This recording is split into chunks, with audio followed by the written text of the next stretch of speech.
Hello again, and welcome back to another daily technical analysis video. In this video, we'll be covering more of the macro timeframes with respect to Ethereum. Okay, right now we're going to assess the weekly timeframes first. And what we see is that, well, depending on the closure here, we could see a potential double bottom.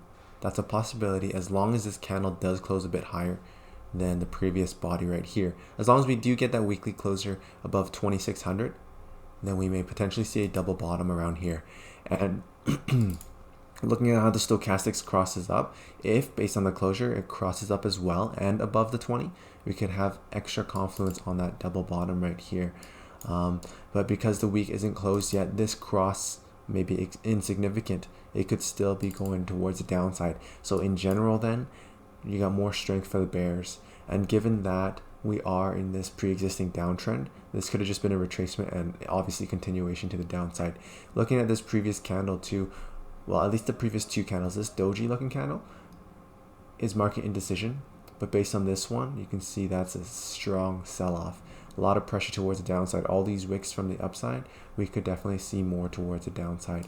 Now, if we do see those downside targets, we have a weekly level here, which is pretty significant at $1,700. And then below that would be the weekly S1 at 1500, and then 1300 would be that bottom range. It could range around here, especially on the daily, when the price does, if it does fall towards that level. Now, one thing we want to make sure to care about is this channel that we've been trading in. So we are in the bottom of that channel. So if we do get that double bottom, it adds more confluence to a potential reversal towards the upside based off the bottom of the channel. But otherwise, it would kind of be useless if we do just break down it. It's been respecting a while, 3-4 hits on the bottom, and now potentially the topping right here with the 2 as well, and the median being tested, so more towards the downside. But either way, we want to look at the daily and see what's actually going up right now. So based on the week's time, we are clearly towards the downside. We got a lower low here compared to here. We've been seeing successive lower lows. And based on that, we can see a potential symmetrical triangle playing out. Although this is kind of prematurely rejecting the top of the channel, the top of the triangle, we could see more towards the downside.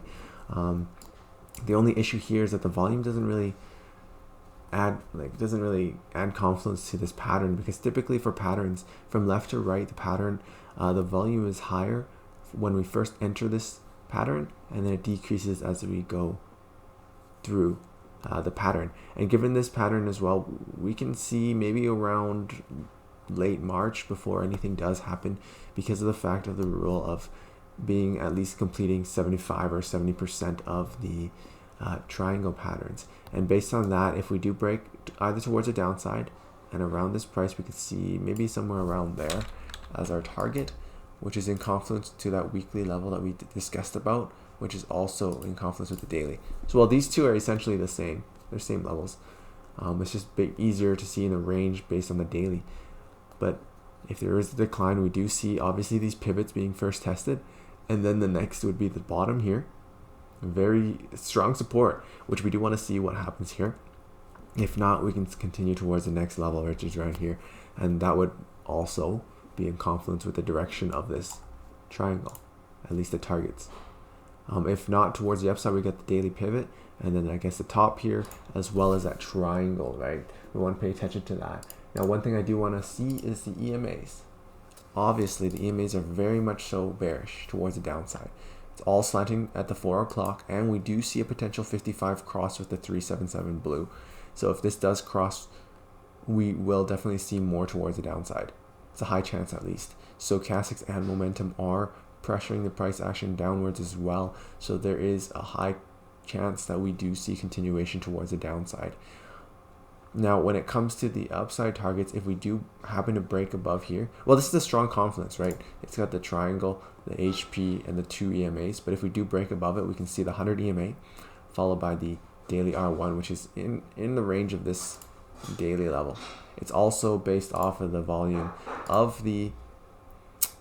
profile range, visible range, and essentially the point of control is around this level too. But if we rise, that's the resistance we want to pay attention to. Nevertheless, we are looking towards the downside as a higher chance, so we want to pay attention to that. Okay, now that's it for this video. Hope you learned something from it. I hope you take some value from it, and we will see what happens.